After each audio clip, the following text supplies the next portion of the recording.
Sometimes the ones who seek no company are the ones the wild chooses first.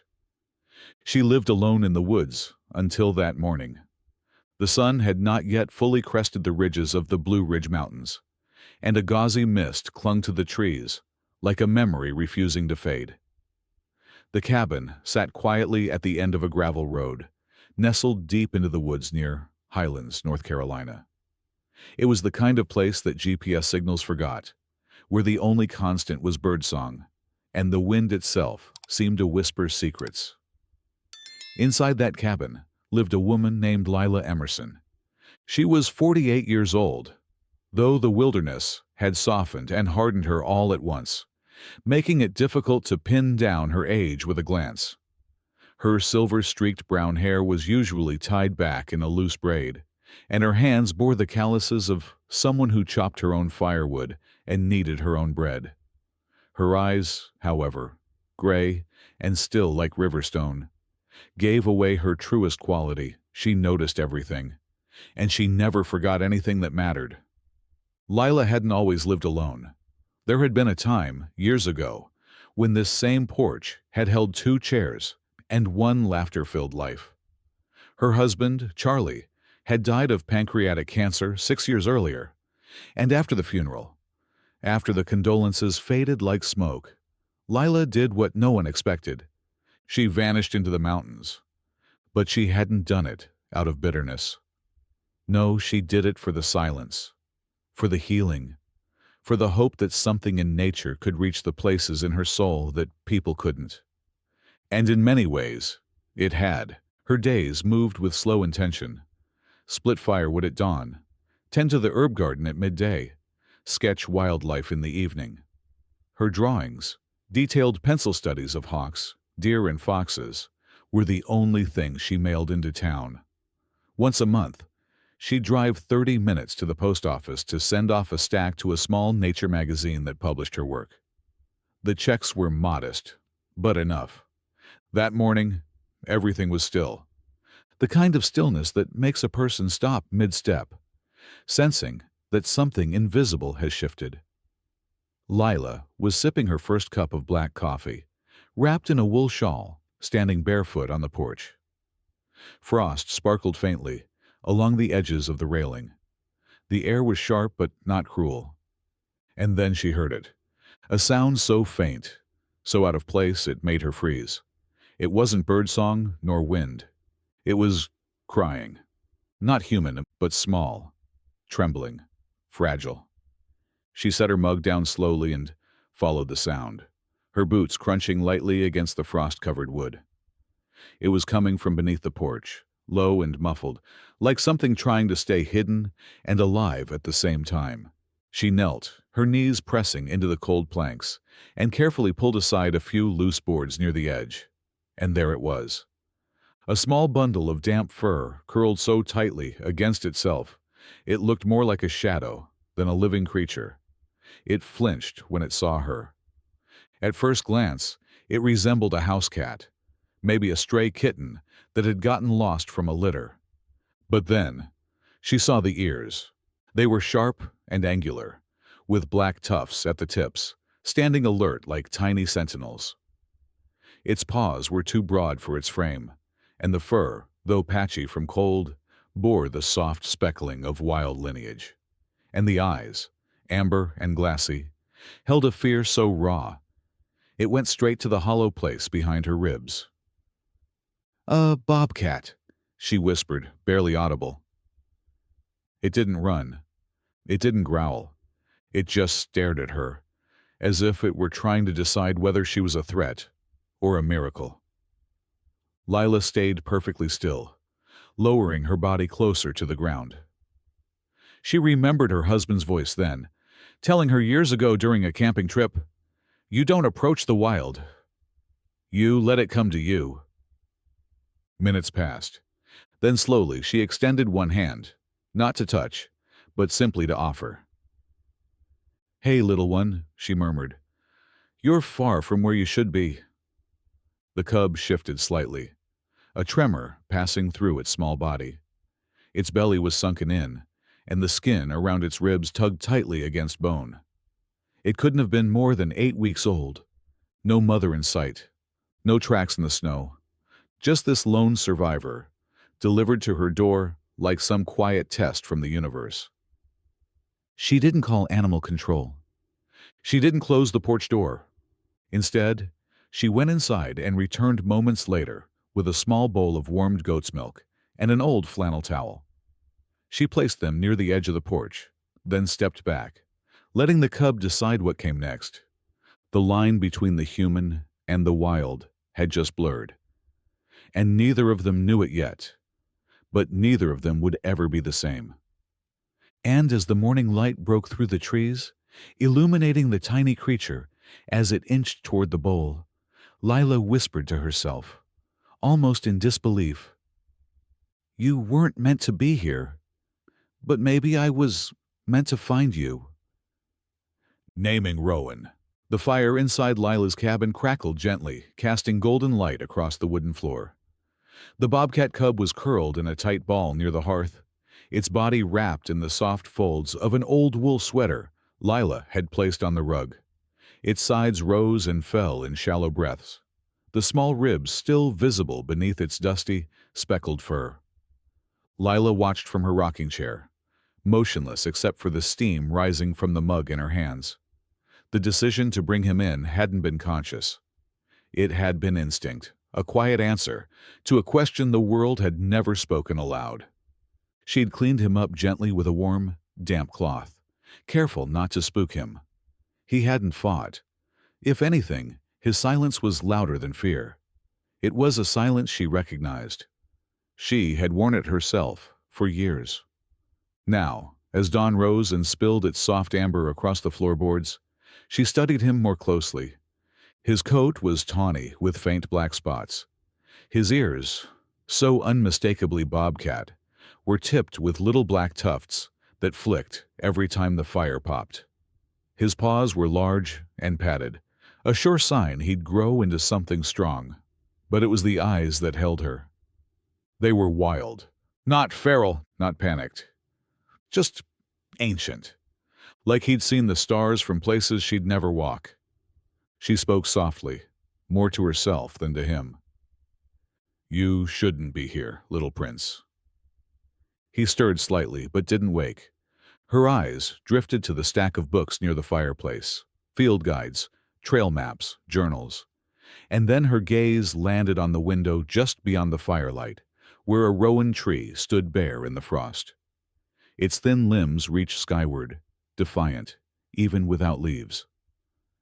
"Rowan," she whispered.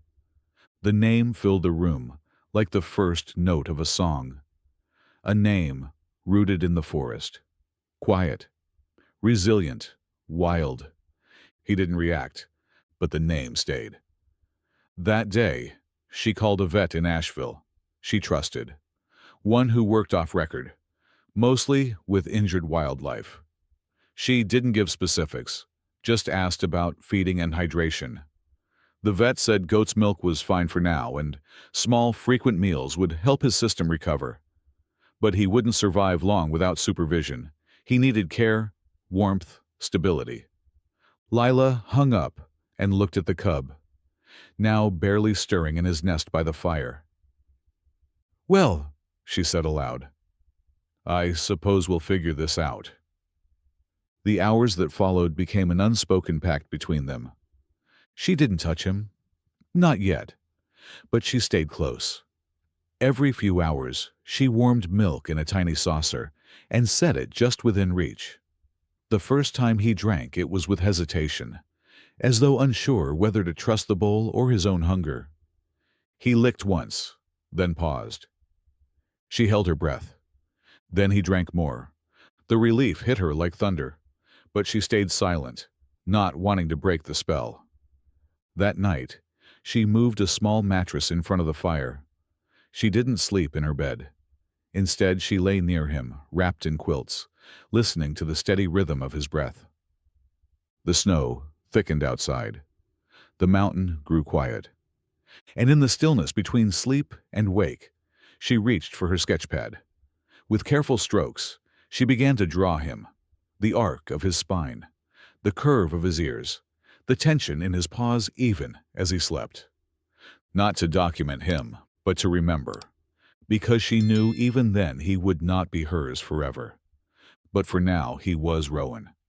And for now, this was home. Learning each other. The days began to blur, not from monotony, but from a rhythm that belonged entirely to the mountains. Snow blanketed the world in silence, muffling every sound but the creak of pine boughs and the occasional distant call of a crow.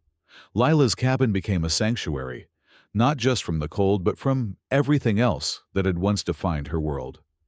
Rowan was still cautious. He moved like a ghost, quiet, quick, always watching. He never strayed far from the fire, but he no longer flinched when Lila entered the room. He watched her every move with those sharp amber eyes, studying her as if trying to understand what kind of creature she was.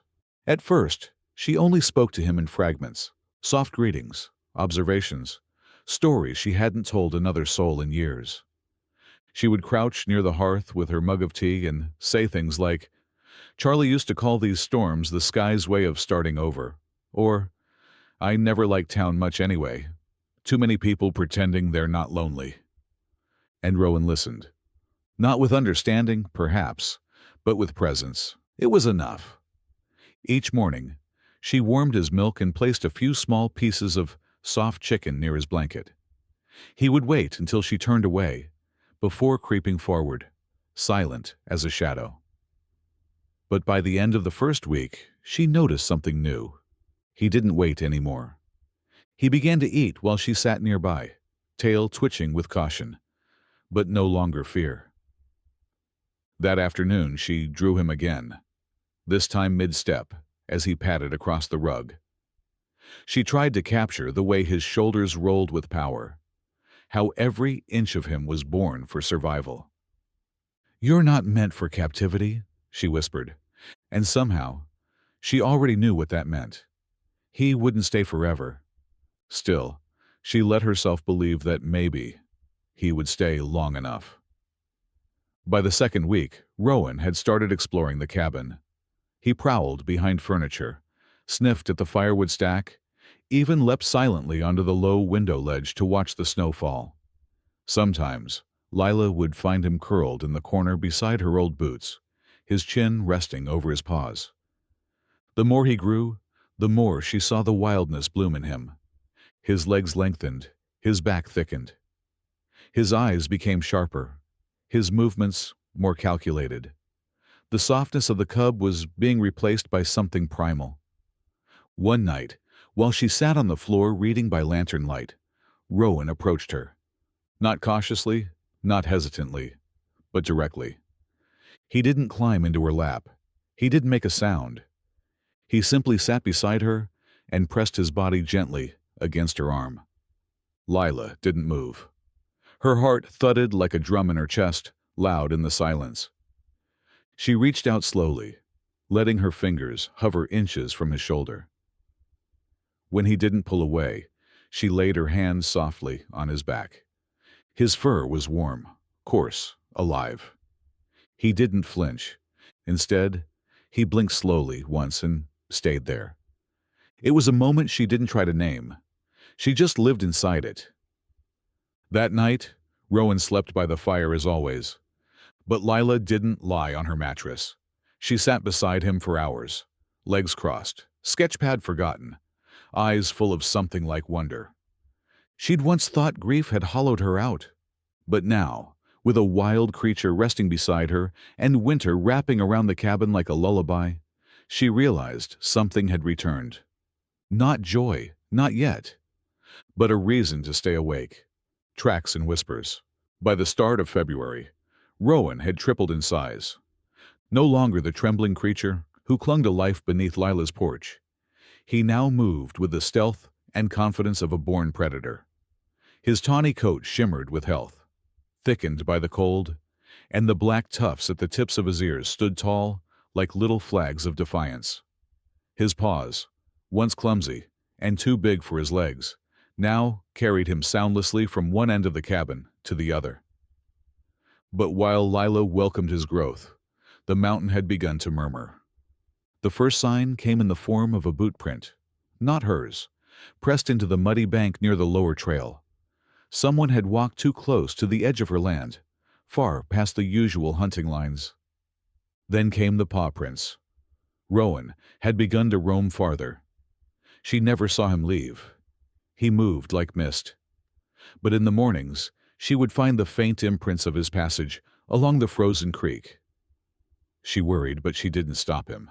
How could she? He was wild, and the wild doesn't belong in cages. The next time she drove into town, she could feel the shift before a word was even spoken. At the gas station, the attendant, usually friendly, barely met her eyes. At the feed store, whispers followed her like smoke. She caught bits and pieces as she moved between aisles. That must have seen it clear as day. Those ears, that tail. Not a cat, I'm telling you. That was no stray. Livestock getting spooked over on Dawson's Ridge. Something's watching at night. Lila kept her head down and left quickly. Back at the cabin, she found Rowan asleep in his usual place by the hearth, one paw twitching as he dreamed. She sat beside him and ran a hand along his back. "You've been seen, haven't you?" she whispered. Rowan stirred but didn't wake. Later that week, a pickup rumbled up her road uninvited. Rick Dawson. He stepped out slowly, taking his time, his boots crunching over frozen dirt. Mid-50s, broad-shouldered, bearded, with the kind of gaze that had interrogated more than one forest mystery. His land bordered hers on the east, and he rarely visited without a reason. Lila stood on her porch, arms folded. "Morning, Rick." He nodded, tugging his gloves off. "Something's been stalking my goat pens," he said plainly. "Left no blood, but they're spooked bad. And I've seen tracks." She stayed silent. "Not coyote," he continued. "Too round, too wide. I'd say bobcat, but bigger." She met his eyes. "What are you suggesting?" "I'm not suggesting," he said. "I'm warning." A long pause followed. The air between them was colder than the frost on the railing. Rick finally looked away, scanning the treetops. "Just saying," he added, voice lower now. "If someone's keeping something they shouldn't, might be time to let it go before someone else makes that decision for them." Without another word, he turned and walked back to his truck. The tires crunched over gravel, echoing into the trees until the sound disappeared altogether. Lila remained on the porch long after he left. Inside, Rowan watched her through the window, his gaze calm, unreadable. She whispered to herself, barely audible, "They're starting to see you." And the truth was, she wasn't sure what scared her more, that he might vanish into the forest one day, or that someone might try to take him away first. A law bigger than love. The knock came just after sunrise. 3 raps, firm, official, echoed across the wood of the cabin door.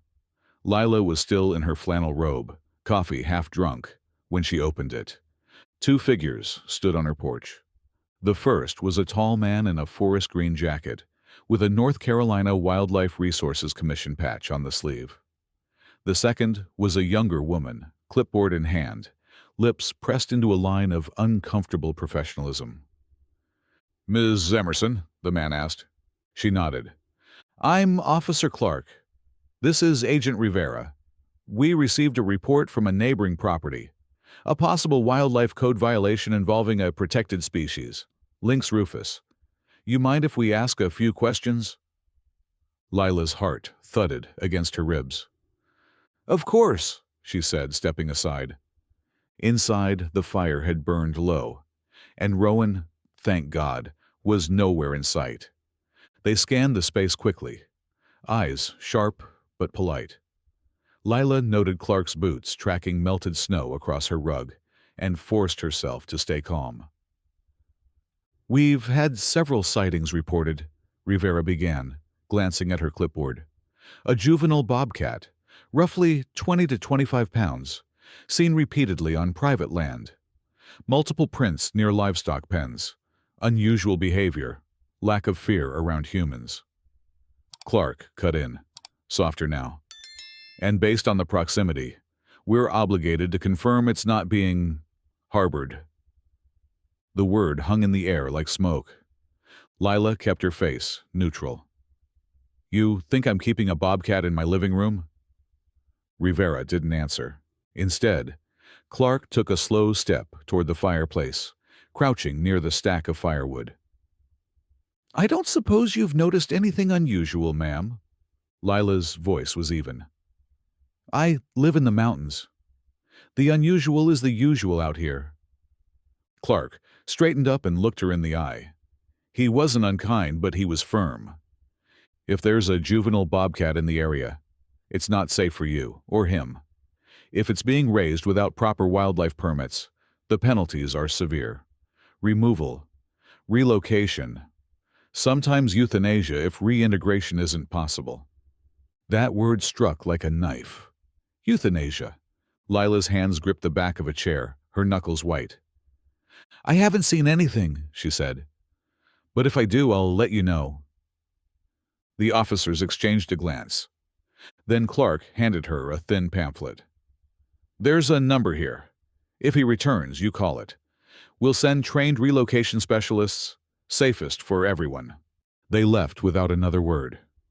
The silence after the door shut was heavier than anything they'd brought with them. Lila sank into her chair, staring at the spot where Clark had stood. On the floor, just beside the hearth, a single paw print remained faintly outlined in ash. She rose slowly, walked to the window, and looked out toward the tree line. And there he was. Rowan, sitting perfectly still, half-shadowed by pine needles and morning fog. He didn't move, just stared, not afraid, not hiding, just watching. She pressed a hand to the glass, whispering more to herself than to him. They know. He flicked his ear, as if he'd heard.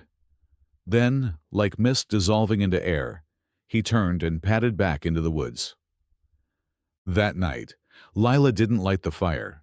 She didn't sleep. She sat at her drawing table instead, sketching by lantern light. She drew him the way he'd looked that morning. Tall, lean, half wild, caught forever between two worlds, neither one his own. She didn't know if he'd come back. But deep down, she feared the truth wasn't that he might disappear. It was that the world would never let something that wild stay where it was loved. Winter's silence. The snow came heavier than usual that March. Thick, wet flakes fell for 3 days straight, blanketing the Blue Ridge forest in a hush so deep it seemed to swallow every sound. Branches drooped under the weight of it, and the creek behind Lila's cabin froze at the edges, murmuring beneath a crust of ice. Rowan did not return. Not the next morning, not that night, not all that week. At first, Lila told herself he was fine, tracking rabbits, learning to stalk, becoming what he was always meant to be. But as the days dragged on, doubt crept in like frost through an open window. She still left the food out. Raw chicken scraps, a bowl of water warmed slightly from the stove. She set them at the edge of the porch, just under the overhang, where the snow couldn't reach. Some mornings the meat would be gone. But whether it was Rowan or a fox or a raccoon, she didn't know. That not knowing was the hardest part. The cabin had never felt so quiet. Even during her loneliest years, Lila had filled her space with the sounds of a life. The creak of her chair, the scratch of pencils, the pages of books turning slowly in her hands. But now, the stillness stretched too wide. Her pencils sat untouched, her fireplace cold more often than not. And the silence wasn't peaceful anymore. It was hollow, empty in a way that made the walls feel farther apart than they were. She started walking more, trails she hadn't used in years, boots crunching over snowpack, breath misting in front of her like smoke. She followed paw prints when she found them, even when she knew they didn't belong to him. She needed the motion, the illusion of pursuit. One afternoon, she found herself deeper in the forest than usual, standing by a small rock outcropping where snow had gathered thickly. She crouched, brushed it away with her gloved hand, and stared. A print, wide, round, heavy, still fresh enough to hold its shape. Her heart stuttered. She scanned the woods, her eyes searching for any movement among the firs. "Rowan!" she whispered, the name catching on her lips. But only the trees answered, their limbs groaning softly beneath the snow. That night, she sat on the cabin steps with her coat drawn tight and a blanket wrapped around her legs. The temperature was in the low 20s, the kind of cold that cut through bone if you stayed still too long. But she didn't care. She needed to be outside, in case. Every rustle in the woods, every crunch of snow, every flicker of shadow pulled her eyes to the tree line. But no Rowan, not yet. By midnight, the moon was high and silver, painting the snow in blue light. She rose stiffly, feet numb, and turned to go inside when she heard it. A distant cry. Not a house cat's meow, not a fox yip. A long, low, yowling call, laced with loneliness and something else.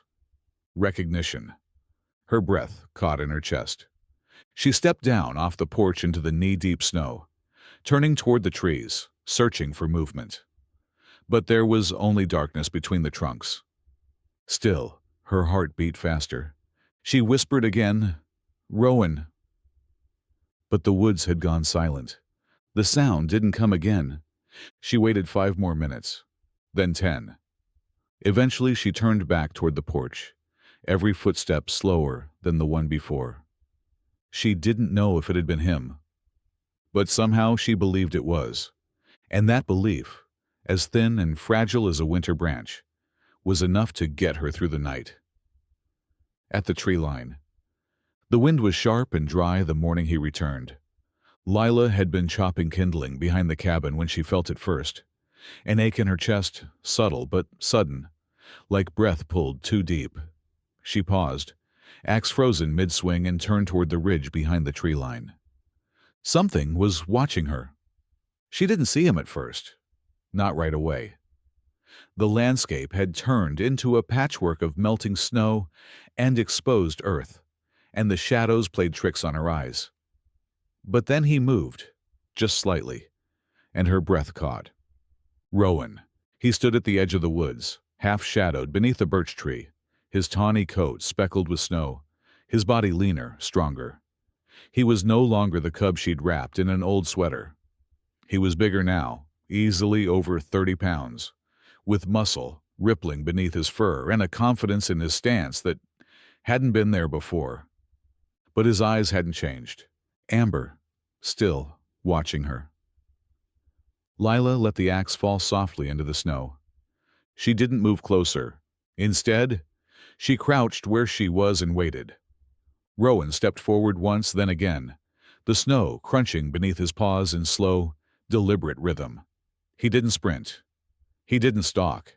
He walked, not like a predator, but like something returning to a memory. 10 feet, then 5, then 1. Lila lowered herself to her knees, tears already slipping past her lashes, and extended a hand. Not to reach for him, but to offer it. A silent gesture, familiar, trusted. Rowan paused, nose twitching as he leaned in. And then, gently, so gently she barely felt it, he pressed his nose to her fingers. The contact was brief. A breath, a heartbeat, but it was everything.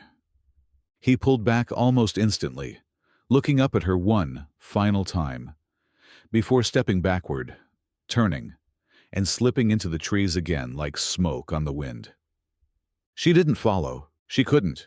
She knew, down to her bones, that he had come back not to stay, but to say goodbye. The kind of goodbye only the wild could give, one without words, without promises, without the illusion of forever. Just presence, just return, and then release. Lila sat there for a long time, knees in the snow, her hand still lifted slightly in the empty space he'd left behind. The cold no longer stung. The silence no longer scared her. He had remembered. That was what mattered. When she finally rose and walked back to the cabin, she didn't cry. She didn't collapse with grief or reach for old sketches. She made tea. She warmed her hands by the fire, and she smiled. Because even if he never came back again, he had once. And when he did, he knew where home was. The photo. It wasn't Lila who broke the silence. It was a teenager with a camera.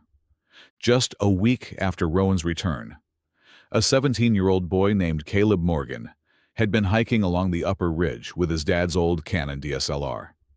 He liked photography, mostly landscapes, abandoned cabins, the way light filtered through snow-laced branches. He wasn't looking for anything that day. But the photo found him. From across the ridge, Caleb spotted the cabin tucked beneath the slope. Smoke coiled gently from the chimney, and on the edge of the clearing, at the tree line near the eastern side of the property, stood a figure. Not human. Not quite feline either. It stood still, completely alert, facing the cabin like a guardian carved from frost and breath. Caleb zoomed in and snapped the photo. He didn't know what it was, only that it didn't look like anything else he'd seen before. Later that night, sitting at his kitchen table, he uploaded the picture to his Instagram page with a vague caption. Saw this weird cat outside that lady's cabin in Highlands. Big. Real big. The internet did the rest. Within 12 hours, the photo had been shared across hiking forums, animal tracking groups, and even a regional news outlet. The hashtags exploded: #wild bobcat, #cabin cat, #Appalachian ghost. By day 2, reporters started calling, and by day 3, they started showing up. Lila heard the first vehicle long before it reached her cabin, the low whine of tires spinning on partially frozen dirt, the unnatural rhythm of voices speaking too loudly in the forest. She didn't answer the door, but they didn't need her to. One local journalist, a woman in her 30s named Dana Hodge, managed to get close enough to the cabin with a zoom lens and published a new photo, one of Lila standing barefoot on her porch, looking toward the trees with her hand raised, as if expecting someone. The headline read, "The Woman Who Called the Wild. Did a North Carolina hermit raise a bobcat cub in secret?" The flood came fast after that. Some articles praised her, others accused her. Wildlife officials issued a cautious statement. No confirmation has been made of any illegal harboring activity, but the public is reminded that bobcats are protected under state regulation. People came to gawk. Tourists tried to hike her property lines. Someone left a note on her gate. "He belongs to the woods, not to you." Lila said nothing. She refused interviews, turned off her generator, didn't answer her landline. But inside, she saw the photo. A neighbor had printed it, left it folded in her mailbox.